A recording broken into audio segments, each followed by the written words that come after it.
Hey everyone, and welcome to KFES streaming Convos with Cunningham. My name is Jeff Cunningham. I am joined today with one of the KFES family members that we know as Ari. Ari, tell the folks your full name.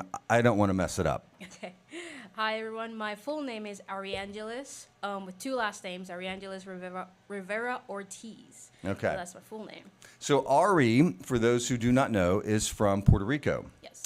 And is that common to have the two last names in Puerto Rico? Explain how that works. Yes, it is. So basically, you get your first name, you maybe get a middle name, but then you get your father's first name and your father's first last name and your mother's first last name.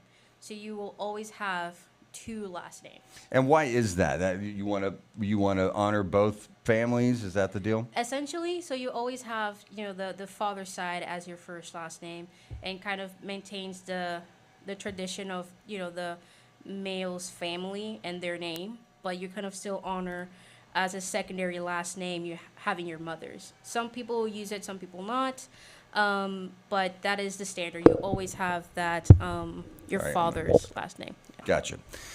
Well, you have a great name. How do you Thank say you. Jeff Cunningham in Spanish? I have no idea. It probably is Jeff Cunningham. It's probably just Jess Cunningham. Yeah. Anyway, well, it doesn't matter. Ari is, like I said, she's a member of the family here at KFES. She was an intern for us. Yep. We've had just great success of interns from Puerto Rico. Do you know why that is? How did that start, or do you know? Were you So, the first one? I was the first, Oh, yes. nice. I was one of the first with Wesley. He was the second. Right. We were both together. And this is just a bilingual program that started at CMO and KFVS. We were the two first to come in, and since then, every semester, they try to bring in bilingual students to help out with like different Spanish-speaking channels that KFVS has, like Telemundo and all that, and also take classes at SEMO and grow as professionals in the industry. So that's how it kind of all started. Well, you guys, like I said, we've been blessed. We've had just everybody. We've had great interns, period, but the kids we've had from Puerto Rico have all been exceptional. Where did you learn English, or did you learn English before you came to the United States? And then, as a side note, how did you come to the United States? Yeah. So I was homeschooled. So my whole academic career from the start has been in English. So technically, I was never taught Spanish. I picked it up because it was native. But I was taught English with Abeka Academy. I forgot which state they're in, but it was all pretty much virtual with CDs and all that fun stuff, and it was all in English. Interesting. So that's Because how I you don't learned. have an accent really. Your English Yeah. it sounds like my English. I worked hard at it. Yeah? I still get an accent here and there, but I work hard at it. And my mom does have a strong accent.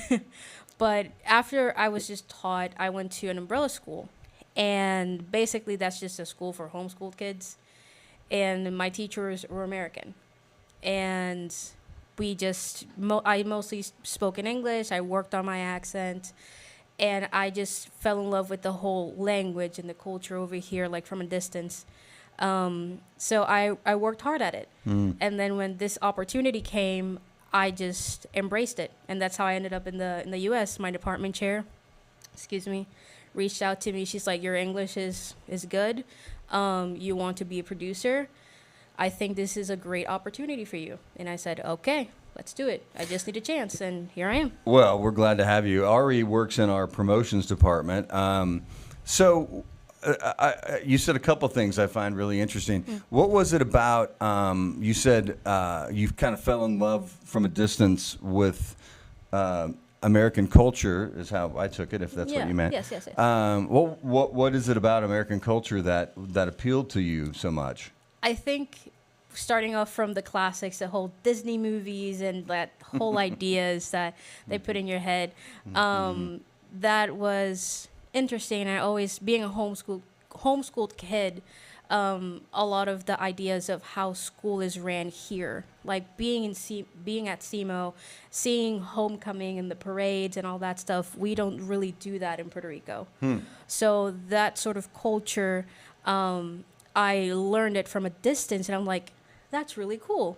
We do, like Puerto Ricans, we do a lot of other things that I enjoy and love. But for some reason, for me, I love my Puerto Rican culture. But in the U.S., I really liked that aspect. And also the aspect of, I don't know how this is going to sound, like it's a lot more at peace here. Like everyone is to themselves kind of thing. Puerto Ricans, we tend to be a lot more engaging in like other people's business sometimes. Is that right? Yeah, Okay. that's kind of a little joke Puerto Ricans do. Yeah. Maybe it's a Hispanic thing. But over here, people are more relaxed with one another. Is that right? More trusting. Wow. I wouldn't have Yeah. guessed that. Yeah. I'm going to come back to that because I have other questions that pop into my mind when you say that. But who's your favorite Disney princess? Ooh, Disney princess. You said that the first one that came into my mind was Mulan. So, Which is interesting because Asian culture. right, Right. correct. But she's the first one that popped into my head. I don't really have a specific Disney princess, but I love Olaf. He will forever be my favorite. He's not a princess. From but Frozen. From Frozen, yes. Yeah. Olaf from Frozen. Hey, I got you. Hey, I've got a 16-year-old. That movie, I have fond memories. So Yeah. I could go on and on. Yeah. We had talked just here at the station, and that's the idea that came to us to have a conversation. Ari has her own podcast. What is your podcast called? My podcast is called the My Story Podcast. And where do people see it? It's both on the KFVS channel and it's going to be on YouTube. Basically speaking about people's stories, like on a personal level of how they embrace, their troubles, how did they get through them, and maybe we all can learn from that. And if someone's going through the same thing, they can learn, and we all grow. Yeah, that's. I think it's great. And what we're going to do, this is kind of a twofer. Yeah. Ari is or can, if you choose, take this recording that we're doing today and put it on her podcast, and I would welcome that. I think it's great. Yeah. So, but the idea I had when we were talking in the break room, which is right here, by the way, was that a lot of people don't understand Puerto Rico. I would think a lot of Americans, I should say. And I think that's unfortunate because Puerto Rico is a territory of the United States. Correct. You are just as much part of America as I am. Me, born in Oklahoma. So, and so I thought it was important for us to talk about that. How do the people of Puerto Rico think of themselves? Do you feel like you're Puerto Rican American? Do you get a sense when you're home that you're a part of the American experience? Yes and no. So there's a little bit of both, and let me explain that. So we are Commonwealth, meaning what you just explained. We are American citizens, but we have our own government. Even though we can't vote for the president, the U.S. still has authority over us, and we have our own separate government as well. So it's a mix between we are American citizens, but we are Puerto Ricans. So we still have very much our culture, our food, everything really. But a lot of things are pretty bilingual and U.S., I should say, U.S., you can see a lot of the U.S. in Puerto Rico is what I'm trying to say. There's a lot of U.S. influence. That's the word. Do you guys, do you feel, is it frustrating for Puerto Ricans that you can't vote for president when Yes. there's a lot of things that happen that have affected the island, and, the hurricane was devastating. I forgot what year that was. If not mistaken, 2017. Yeah, I'm sorry to not know that off the top of my head, but All good. but how have you guys responded to that challenge, which is not the right word, and then if you can explain the frustration you have about American politics in the fact that you don't get to vote in the same way that I do. Okay. The frustrations of the hurricane, did you mean? Yeah, Or well, the- I'm sure. Well, the frustration about politics Okay, is what politics, I meant, okay. and then Yeah, how yeah, you yeah. guys have responded, how the Puerto Ricans have responded to Hurricane Maria, wasn't it? Yes, Hurricane Maria. Yeah, and it was devastating. It was. You guys, the island was without power for several weeks. Several months. Several months. Yes. How has the island responded? And then follow up when we get there is if Politics. if Yeah, you're frustrated by the fact that you as a people, the Puerto Ricans, are affected by how we vote and things that you don't get to vote for. Yeah. So that's got to be, I would think, frustrating. It is pretty frustrating. I'm gonna try and tie both together. So Hurricane Maria 2017, I lived through it. It was a very tough time. The house I was in was my grandmother's, and we didn't have power for 7 months. So that is a struggle within itself, and it's, I know, unimaginable. And for those who never lived through it, it seems like a movie, because long lines, like unimaginable hours just waiting for one gas station that was open for hundreds of cars, and you had You have to a boil limit. water. You had to do the whole thing. Water, gas, everything, and basically learn how to live without electricity. So that was a lot. And going into, what the government did, they did try to help, and obviously the U.S. Tried to help and send help, but there's only so much you can do when it's that big of a damage, right? And I can't get much into specifics of what happened because it was a long time ago and I can't recall everything. But going into the Puerto Rican government and the U.S., so as Puerto Ricans, we don't have a Republican and a Democratic Party. We have independent. We have the party that wants to keep Puerto Rico as Commonwealth, and we have the party that wants Puerto Rico to become a state at some point, right? So these are the three main parties. There's a big divide in Puerto Rico for many different reasons. Kind of same as here. Some people vote because of tradition. Other people vote because of their ideals have changed regarding they want Puerto Rico independent or not, or a state or not, right? As Puerto Ricans, a lot of people are frustrated, and I'm speaking for myself, but things and people I know, that you can't vote for the president, but the U.S. can dictate anything regarding us. So that's a little frustrating, and that's why some people want independence. Others want to be more state, because right now, this is my opinion, Puerto Ricans have gotten adjusted very well to a lot of the help that U.S. has given them over the years. So it's easier to get more, I guess, rights that states have that Commonwealth territory does not. So it's complicated. Yeah, in a lot obviously of senses. that was kind of a complicated question to begin with. But what comes to my mind is as I'm listening to you, and I would just love to get your thoughts on it. Yep. Is you guys are kind of stuck in the middle a little bit, Yes. right? Because in one end, you have your identity as Puerto Ricans, which is important. Like I have an identity as an Oklahoman, right? Yeah. But yet, you're not allowed in many ways to vote, to have a voice in some of the ways that what's going on is going to affect your island, your people, your family. That's got to be, I would think, frustrating. Yeah. Yeah, that is frustrating. And I don't know if I'm saying this wrong, but we do have a representative in the Capitol, like I believe it's the Senate, but still doesn't get to vote on anything. They're just kind of there to listen and present what's happening in the island, kind of thing. So it is quite frustrating, in my opinion.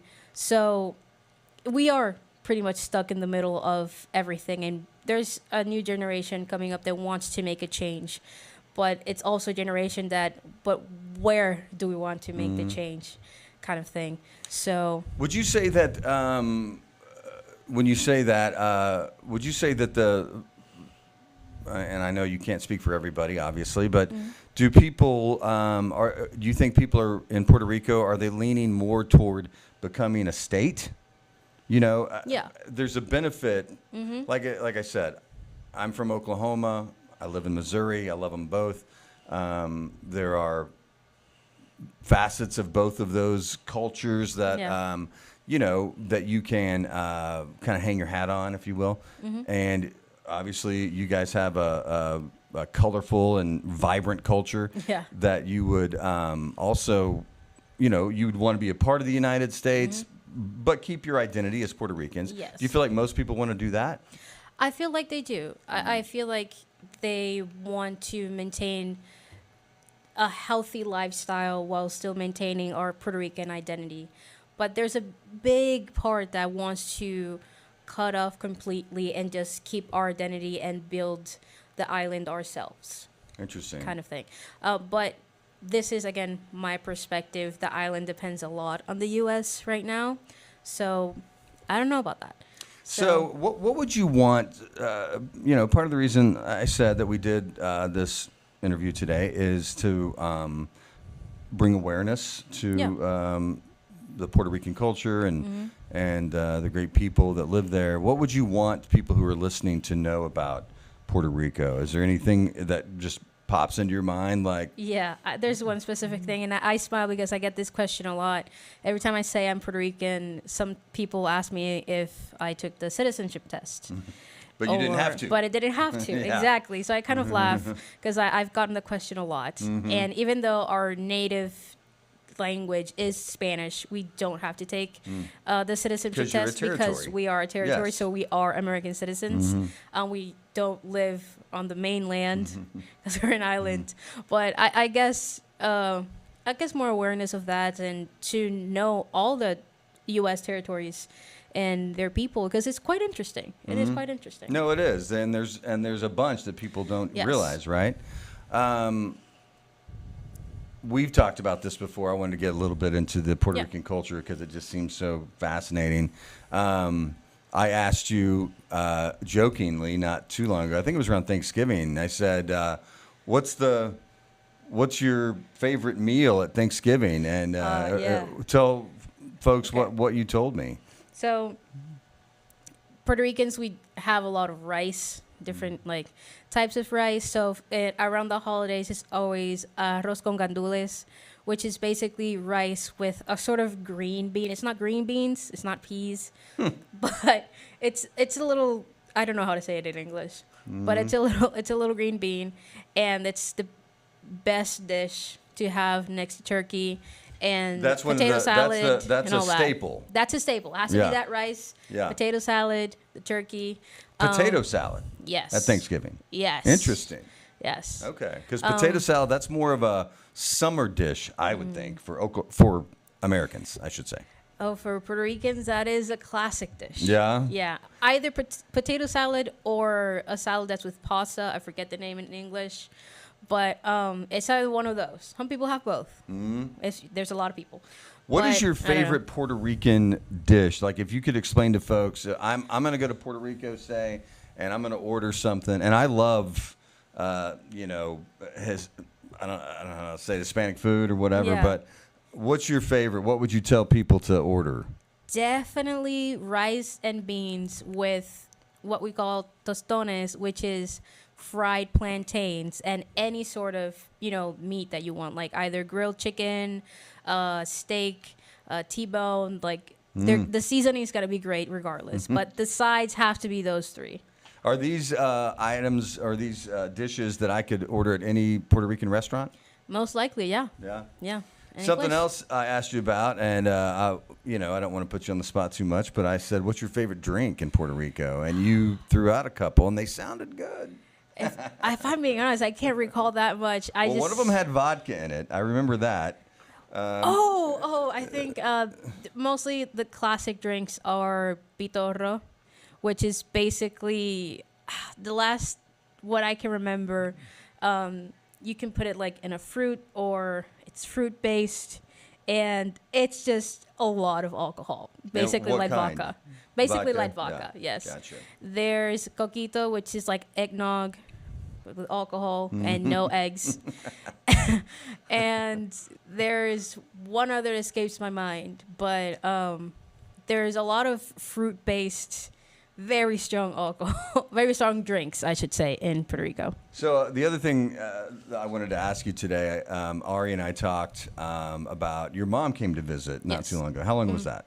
That was during Thanksgiving. Okay. Yes. And I remember I said to you, did your mom have fun? You said she loved it in Missouri. Yeah. And I thought, hey, nothing against Missouri, but sometimes I would think, wow, I'm from Puerto Rico, an island, beaches and white sand and a vibrant culture. I wouldn't necessarily think, Southeast Missouri is where I think I might want to go. But you said that she loved it here because it was kind of low key, right? Explain to people about that. So, as I said earlier, Puerto Rico is a very vibrant place. It's very loud all the time. No matter where you go, there is someone blasting music, or the restaurants you drive by, or in the supermarkets, just salsa and very loud and vibrant culture. And in Southeast, you drive by anywhere, it's pretty much silence. Everyone is just doing their thing. There's not a speaker outside the store blasting music. And there is in Puerto Rico. There is in Puerto Rico, Yeah. correct. So there's that, and it's just more at peace in a sense. Like there's no too much loud noise, unless there's actually an activity outside. So that's more of the sense of it, I guess. What did your mom, if you know, what was her favorite thing? Like, what was her favorite thing to eat? What was her favorite thing to do when she was in Missouri? Her favorite thing was going to get Andes. Is that right? Andes Some frozen custard. That's what I'm talking about. She's never tried frozen custard, and her favorite thing is chocolate with almonds. Oh, God, and that's I my just favorite. chocolate with almonds. I might be Puerto Rican. No, just kidding. to this day, she still calls me. She's like, "It's so hot out here. I wish I were there so I could get Andes." Yeah, that's and I'm awesome. like, "It's very cold over here. I don't think you would do that." Well, But, another, big aspect of Puerto Rico and the Puerto Rican culture Yeah. this year was, of course, Bad Bunny Yes. was the Super Bowl halftime performer, which I thought was a great show. Yeah. I mean, it was all in Spanish. I didn't understand any of it, but I got the gist, and I thought, and I was watching it, and I've told people this. It made me think, I want to go to Puerto Rico. Yeah. What did you think as you watched it? Well, I cried. I was with one of my friends, and there was a specific guitar that they played that made me cry because my grandfather plays it. I cried because, if anything, that was the most authentic Puerto Rican culture you can ever see. Really? In the amount of time that is seen. It was a lot. There was a lot going on. But if you sit down with a Puerto Rican and ask them, what is this, what is that, they can accurately tell you everything that you're seeing. Because You had the sugar cane, right? the sugar cane, Vibrant the colors, stores, the stores. Yeah, okay, go ahead. the stores, the colors, where Lady Gaga was singing, that is our fortress, and it's an emblem for Puerto Rico. Everything, really. So I cried from the electric poles exploding. That tells a lot about the electricity problems that we still have in Puerto Rico. People have hours on hours every single day without electricity. Just problems that we still don't It's understand. an infrastructure problem. It's an infrastructure problem that has been going on for years. They still haven't fixed it. So how it's big lot a of deal things. was it for you guys to have? I mean, Bad Bunny is like a superstar everywhere. But in that performance at the Super Bowl, which was, as it turns out, the most watched halftime show ever. Yeah. Millions of people watched it. How big a deal was that for the Puerto Rican people to have their culture on display like that for the world? That was a huge deal because before that, Bad Bunny had done a couple of concerts in Puerto Rico, mainly to help the tourism there and to increase, for make an increase for tourism and local vendors and all these stuff. So putting it on blast in such a huge platform, again, I cried because it's like this is my culture, and it's being represented in such a way, and people and Puerto Ricans may agree or not with certain aspects of it, but it's still the culture. So it's a huge, like, at the end of the day, how many countries can really say, or how many people can really say, yes, an artist that is born and raised in our country represented our culture in this huge platform. So And did very well. Yes. Yeah. I did very well, yes. So, as I mentioned, Ari is a valued member here of the KFES family, doing in our promotions department. What's next for you guys? I know, as we mentioned earlier, we've had several Puerto Rican bilingual interns here, who I've talked to some others who are going back to the island, and they're gonna. It's got to be a benefit to be bilingual. I would think. What's next for you? What's on the horizon? Well, or do you know yet? I kind of in the know, and career-wise, is just continue to grow here and wherever I'm with either KFES or Gray. I want to continue doing the podcast. Is something I love to do. Other than that, I really enjoy my job and really enjoy doing commercials and any sort of film-related stuff, photography. So right now, it's just, I guess, I'm still in the learning phases of my profession and to continue to grow in that aspect. So, what has been, since you've been in the United States, the mainland, what has been something that you didn't expect that you've learned or that you've caught on to, KFC, maybe Taco Bell, you know what I mean? I'm not trying to make it flippant, but I mean, is there something that's happened and you're like, wow, I didn't know they had that? Like your mom loves Andy's. Is there something that sticks out to you that you've learned since you've been here? Not necessarily that I've learned, but mostly that we don't have it. Like, we do have Taco Bell and all these fun stuff. But we don't have a Target. Is that right? So we do have a Walmart, but we don't have a Target. So as soon as we got here, I was like, I need to go to Target, guys. I need to know what is this about. Yeah, what'd you learn? How's Target different from Walmart? So I didn't know Target had a Starbucks inside. Yeah, they don't all have them, but yeah, this one does. The one here has it, and then I look at the cart and there's a cup. I'm like, wait, you can buy one and put it here and then shop with the coffee? This is something you can do?